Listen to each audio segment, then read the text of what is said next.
은강교회 성도 여러분, 한 주간 주님께서 붙잡아 주시고 또 함께 걸어 주셨습니다. 그리고 오늘 예배의 자리로 또 함께 돌아와서 앉게 되었습니다.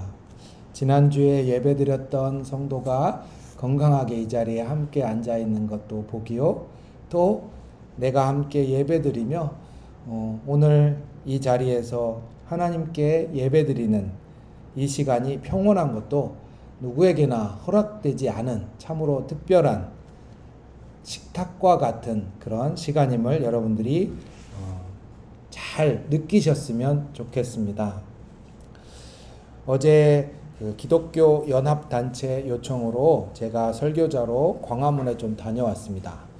정말 오래간만에 광화문에 갔는데요.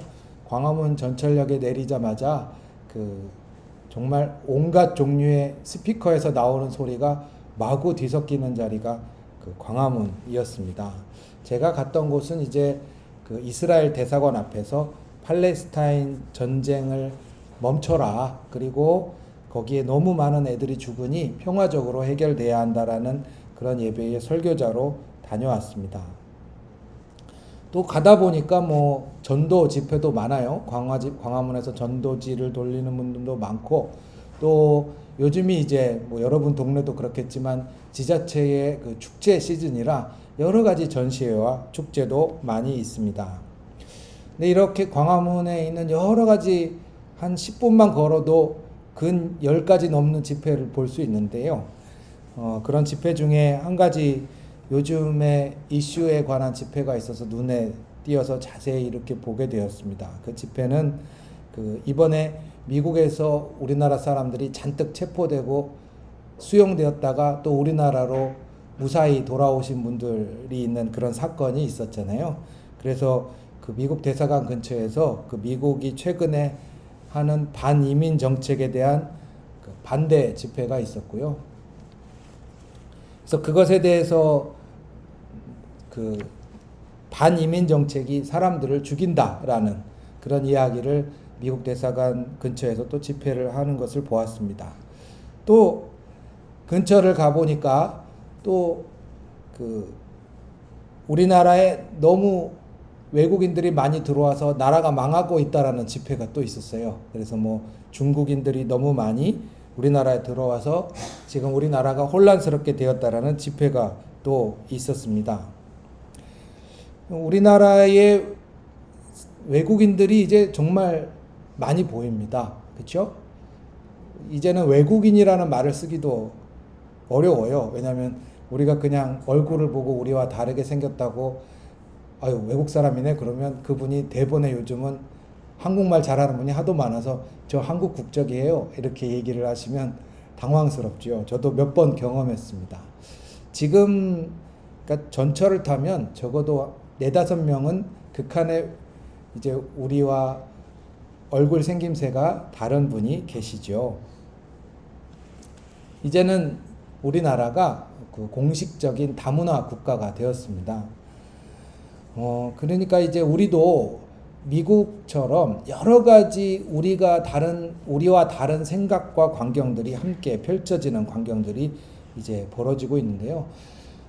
제가 오늘 시국 이야기를 잠깐 했지만 아쉽게도 전 세계적으로는 지금 굉장히 보수적인 혹은 국수적인 모습으로 바뀌어지고 있습니다. 여기서 보수적이라는 말은 오래된 가치를 지킨다라는 그런 뜻보다는 우리나라의 이익이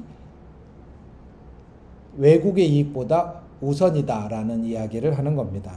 그래서 여러 나라, 특히 유럽에 있는 나라들은 개방적인 편이었는데 프랑스나 독일이나 영국이나 심지어 우리가 아는 스웨덴 이런 나라들까지도 이제 우리나라에서 이민 온 사람들을 내보내야 한다라는 정당들이 정권을 잡고 그리고 그 사람들이 이제 복지 혜택을 받으면 안 된다라는 그런 이야기가 주류가 되고 있습니다. 보니까 독일하고 영국은 지금 이 시리아에서 온 사람들하고 티르키에서 온 사람들 때문에 굉장히 힘들어하고 프랑스는 전통적으로 북아프리카, 그러니까 알제리나 튀니지, 모로코 이런 이민 때문에 일자리가 뺏기고 있다라는 이야기로 정권을 잡았죠. 뭐 지금 한창 프랑스는 막 그 데모를 하고 있지만 이 사람들의 그 논리는 새로 들어온 사람들이 범죄를 일으키고 우리의 일자리를 뺏고 있다라는 이야기를 하면서 사람들이 이제 불안하니까 거기에 투표를 하고 그렇게 정권을 잡게 됩니다. 미국도 이런 흐름이 그 역시나 다른 나라보다 훨씬 강하게 몰아치고 있는데요. 그 해마다 이 국민들이 갖고 있는 이런 두려움이나 공포에 대한 것을 조사하는데 미국 정부에서는 특히 그 학자들이 조사를 많이 합니다. 왜냐하면은 우리가 알다시피 9.11이라는 사건이 있었잖아요. 이 9.11이라는 사건이 있으면서 이 미국 사회가 얼마나 우리가 안전하다고 스스로 느끼는가에 대한 조사를 해마다 해오고 있는데 지금 미국이 이제 아프가니스탄에 전쟁을 하고 또 여러 가지 테러와의 전쟁을 통해서 그 알카에다의 수장인 오사마 빈 라덴도 제거하고 했지만 이상하게도 사람들의 불안감과 공포는 계속 증대하고 있다고 합니다. 그리고 그 공포가 불안감이 증대하는 데 있어서 사람들이 희한하게도 그 주축이 되는 집단으로 꼽는 것이 미국의 개신교 집단입니다. 예, 참 특이하죠? 왜냐하면 그 교회와 그리고 십자가, 우리가 생각하는 예배, 기도 이런 것들과 불안은 정반대에 있는 것 같잖아요. 근데 이제 미국 국민들은 어쨌든 지금 이 사회에서 미국 특히 남침례교를 중심으로 한 지금 주축인데 정치적인 주축 세력들이 미국 개신교에서 가장 보수적이라고 불리는 남침례교가 이제 주축인데 굉장히 공격적이고 불안하게 하고 있다. 이 이민 정책으로 불안하게 하고 있다라는 그런 생각들이 조금씩 증대하고 있습니다. 이 연구는 왜 이런 연구를 하냐면 사람들이 안전하다고 생각하다가 이상하다고 생각하다가 불안하다고 생각하다가 그럼 어떻게 돼요? 나라가 불안하다, 나라가 망할 수 있다 이렇게 생각되고 나면 어떤 일이 생기냐면 왜 이런 일이 생기는가에 대한 상대를 찾고 그 상대에 대한 적대감이 증대되고 그 적대감이 증대되면 혐오가 생기고 혐오가 생기면 범죄가 생기고 폭력이 늘어나기 때문입니다. 그래서 그 미국 같은 경우에는 총기가 있잖아요. 총기가 있으니까 이 총기 사건과 불안감에 대한 연구가 굉장히 자주 전문적으로 일어나게 됩니다. 우리나라에서는 사실 사람들이 갖고 있는 불안이 미국 사회보다 더 커요. 우리나라는 지금 우리나라가 안전하지 않다고 느끼는 분들이 굉장히 많거든요. 우리나라가 불안하고 혼란스럽다고 느끼는 분들이 많습니다. 근데 사실은 이 불안과 혼란의 교회가 어떤 역할을 하고 있는가는 아직 모르겠어요. 근데 많은 학자들이 미국의 학자들이 그렇다면 이 불안에 대한 원인을 쭉 찾아 들어가다 보니까 우선적으로 나오는 그 역량 중에 하나가 교육이었습니다. 교회와 학교에서 일어나는 교육. 그러면서 그 교육을 쭉 쫓아 들어가다 보니까 옛날에 독일에서 히틀러가 있을 때 생겼던 교육에 대한 그 자료들을 보게 돼요. 그 자료를 보니까 그 당시 독일 국민들도 굉장히 나라가 어렵고 힘들고 경제적으로 혼란스럽다고 느꼈는데 그 원인을 1번으로 찾았던 원인이 공산주의자 때문이다 이렇게 꼽았고 근데 그게 이제 교육 커리큘럼에 그 다음에는 누구 때문이냐라고 하다가 동성애자 때문이다. 세 번째는 노동조합이 너무 많아서 그렇다라는 이야기가 이제 교과서에 들어가기 시작했는데 1940년대로 넘어가니까 공산주의자, 동성애자, 그 다음에 외국에서 들어온 사람들 중에 나라가 없는 사람들이 있어요. 그 나라가 없는 국민이 아니죠. 나라가 없는 사람들이 두 그룹인데 하나가 집시였고 또 하나가 유대인들이었어요. 그래서 유대인과 집시가 교과서에 들어갑니다. 이 사람들이 우리 사회를 혼란케 하는 원인이다. 그리고 마지막으로 들어가게 된 게 장애인이었어요. 우리 사회가 이렇게 어렵고 못 사는 이유는 장애인 때문이다가 공식적으로 들어가기 시작합니다. 학교에서 그렇게 가르치니까 어떻게 돼요? 그 다음에 진짜로 그 사람들을 공격하고 죽이는 일이 생기게 되죠.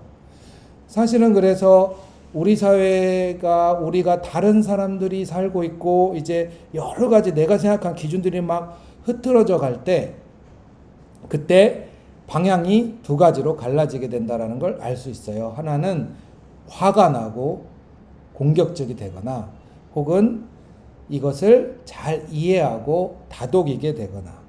이게 이제 미국 사회에서는 굉장히 중요한 이슈니까 연구가 많이 됐는데 지금 이제 우리나라에서 특히 교회에서 이제 이 이야기가 점점 영향력이 강해지고 있어요. 이 레위기의 화목제를 같이 나누는 이유는 우리가 계속해서 나누는 것이 사람들을 받아들이고 그 사람들을 위로하고 그것이 나의 위로와 나의 평안과 밀접하다는 이야기도 같이 들어가 있는데요. 성경에서 특히 구약 성경에서 화목제라는 것을 우리가 잘 살펴보면 우리가 생각하는 화해라는 것이 무엇인지를 오늘 얻을 수 있기에 같이 나누기를 원합니다. 구약에는 여러 가지 제사들이 있고 그 제사들은 레위기에 주로 밀집되어 있습니다. 그 중에서 화목제는 굉장히 특이한 거예요. 화목제는 앞에 있는 제사들이 여러분이 잘못을 했으면 하나님께 용서를 비세요라는 것이라면 그 마지막에 이 사람을 다독이는 역할을 하는 게 또 화목제 제사예요. 근데 이 화목제 제사를 여러분들이 읽어보면 특이한 점이 있습니다. 맛있는 게 많이 나와요. 맛있는 게.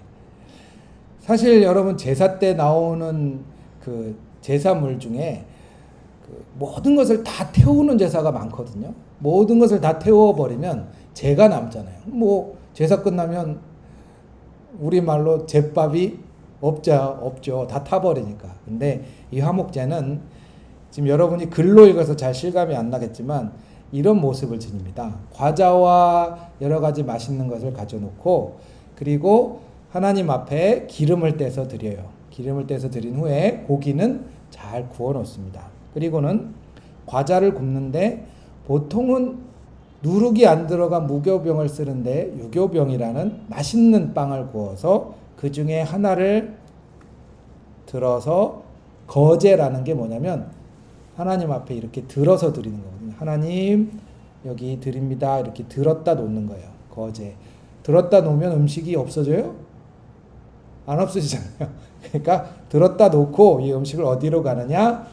식탁에 있는 제사장에게 드리십시오 라고 하는 장면이 화목제예요.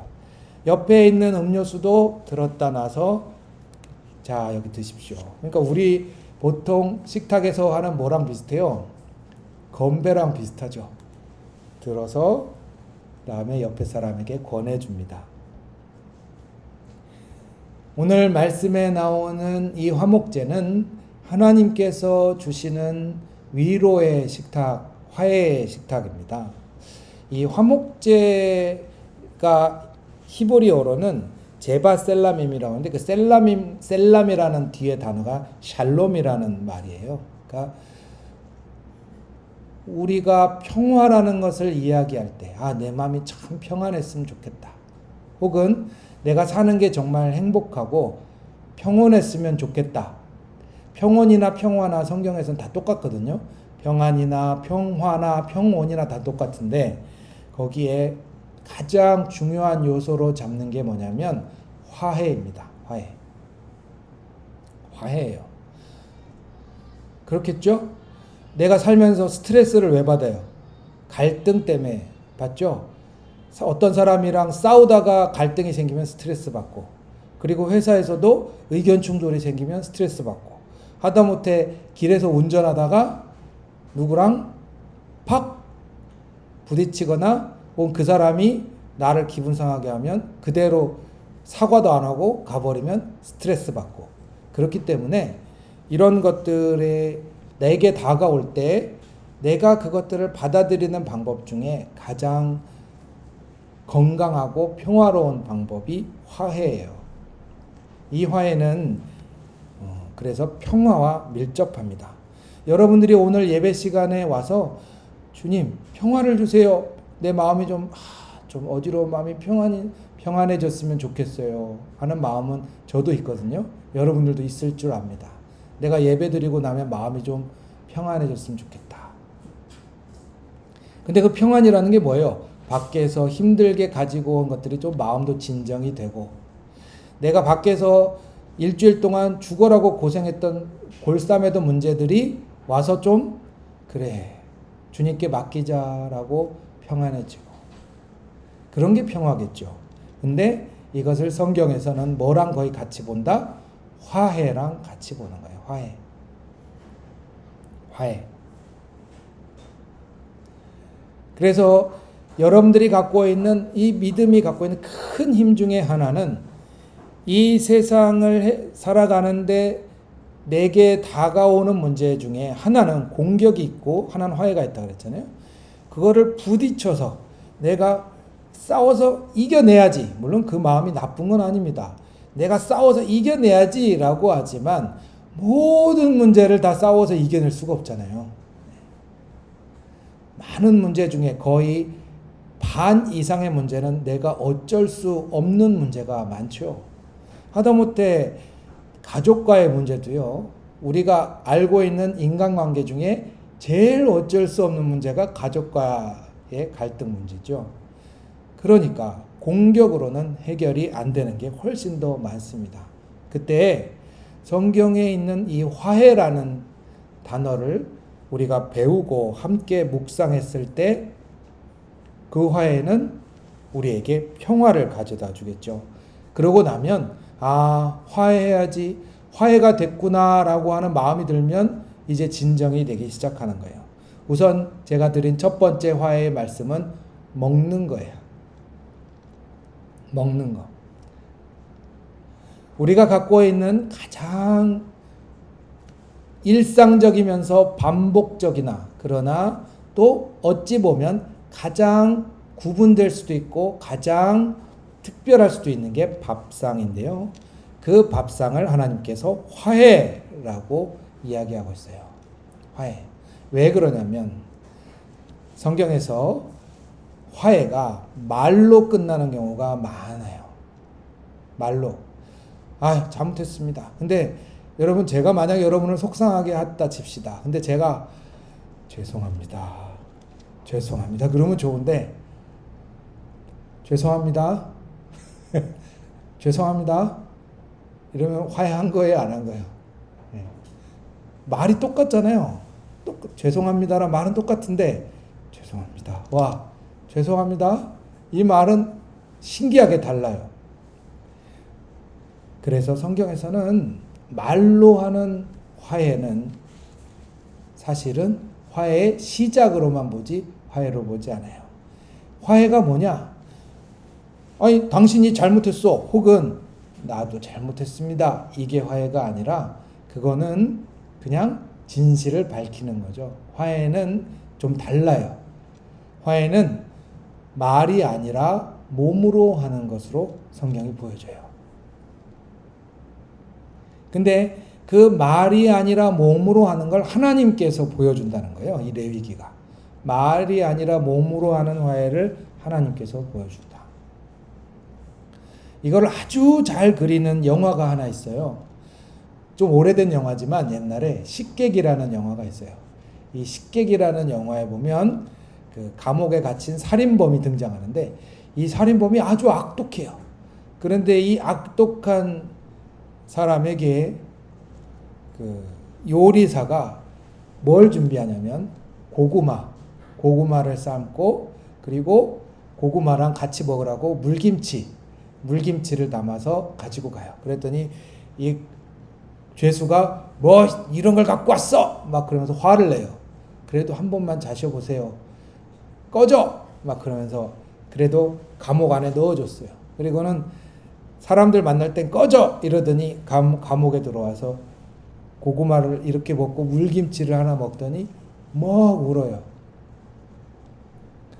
그리고는 그 영화는 현실에서는 불가능하지만 왜 그랬는지를 바로 시간을 거슬러 보여주는데, 이 살인범이 옛날에 어머니가 자기를 버리고 다른 데로 시집을 가게 돼서 굉장히 열받아서 화가 나는데 그때 엄마가 너무 섭섭한데 그 엄마가 매일 그 고개를 넘어서 매일 그 애가 있는 집에 와서 야, 아궁이에 고구마 삶아놨으니까 너 학교 갔다 오면 꼭 먹어라 그러면서 물김치랑 고구마를 매일 놓고 가셨대요. 그래서 자기는 그 고구마랑 물김치를 먹는 게 어머니에 대한 기억인 거죠. 그 어머니가 비록 돌아가셨지만 그 어머니의 고구마를 먹고 나니까 엄청나게 우는 장면이 나와요. 그 다음에 이 사람이 굉장히 온순해지거든요. 여기서 재밌는 것은 말로 된 게 하나도 없어요. 잘 여러분 주변에 있는 화해라는 것을 살펴보시면 말이 아니라 몸으로 하는 것이 많이 있습니다. 이런 예화는 얼마든지 많이 있어요.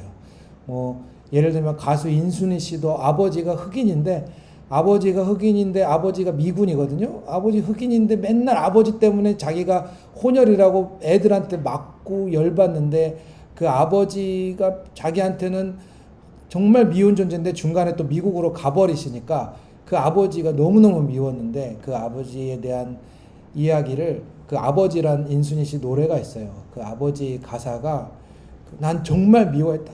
정말 당신을 미워했어요. 라고 하는 가사가 계속 나오거든요.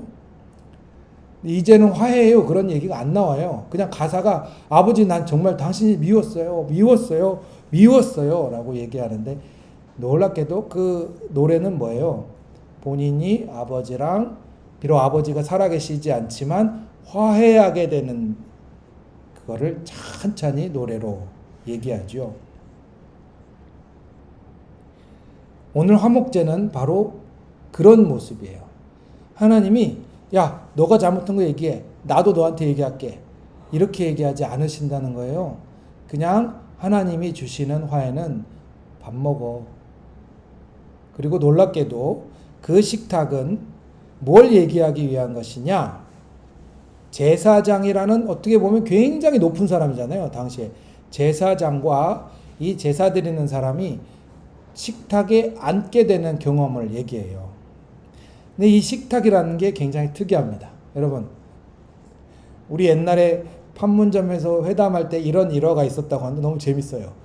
의자를 같이 놓는데 북한 쪽 의자는 굉장히 높은 의자를 갖다 놓고 남한 쪽 의자는 낮은 의자를 갖다 놔서 남한에서 그걸 보고 황급히 높은 의자로 바꿨다고 하는 그런 재미있는 일화가 있는데 왜 그러겠어요?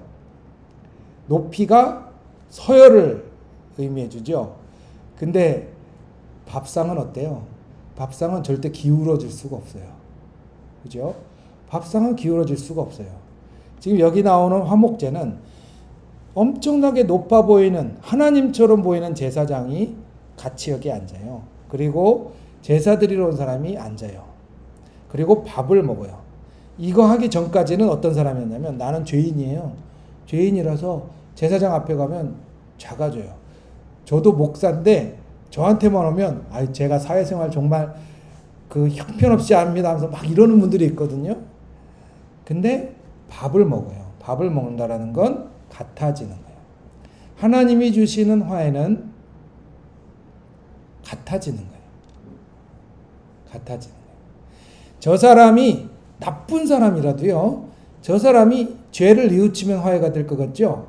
그게 아니라 저 사람과 내가 같아진다라는 생각이 깃드는 거예요. 저 사람, 내가 나쁜 사람일 수도 있잖아요. 근데 내가 나쁜 사람인데 저 사람이 너랑 나랑 사실 비슷해 라고 하는 게 화해예요. 근데 그 대상이 누구냐? 하나님이세요. 그러니 누가 낮아지시는 거예요? 하나님이 정말 낮아지시는 사건이에요. 이 화목제는. 사실 사람하고도 화해가 불가능한데 하나님이랑 얼마나 화해가 어렵겠어요. 그러나 하나님은 그 식탁에 사람을 굳이 앉히세요. 그리고 너도 먹고 나도 먹어 라고 하는 그 자리에 함께 음식을 나누면서 그 마음을 이해시키세요. 미국에서 교회들이 사람들을 미워하게 된다라고 국민들이 걱정하기 시작해요. 근데 우리나라에 있는 은강교회를 다니는 우리들 곰곰이 생각해 볼 만한 것이죠. 하나님이 주시는 식탁 가운데 앉는 사람, 우리와 같은 사람이라는 그 놀라운 식탁의 기적을 우리는 오늘 성경에서 같이 읽었습니다. 여러분들은 오늘도 밥을 먹겠죠? 이제 조금 있다가 우리가 장례식장에 가는데 그곳에서도 먼저 밥을 먹습니다. 이 모든 것들은 다 화해의 자리입니다. 마음이 무뎌지고 온갖 갈등이 우리를 괴롭혀 갈 때 우리가 절대로 떨어지지 않고 함께 버티자. 그리고 함께 서로를 붙잡고 나아가자라는 것이 또한 식탁의 의미입니다. 그래서 초대교회는 사도행전 읽어보시면 알겠지만 예배를 드렸다는 이야기가 없어요. 이상하죠. 초대교회에 나오는 가장 중요한 예배는 같이 밥 먹는 것이었어요. 여러분들의 식탁, 그 자리가 그 평화의 시작의 자리입니다. 저는 마지막으로 여러분의 식탁을 축복합니다. 여러분의 가정의 식탁이 사람들이 앉게 됐을 때 마음이 평화로워지는 식탁의 효과를 가진다라는 것을 함께 읽었으니 하나님께서 여러분의 가족 가운데 그리고 직장 가운데 그 평화의 식탁을 펼쳐주시기를 주님의 이름으로 간절히 축원합니다. 같이 기도하겠습니다.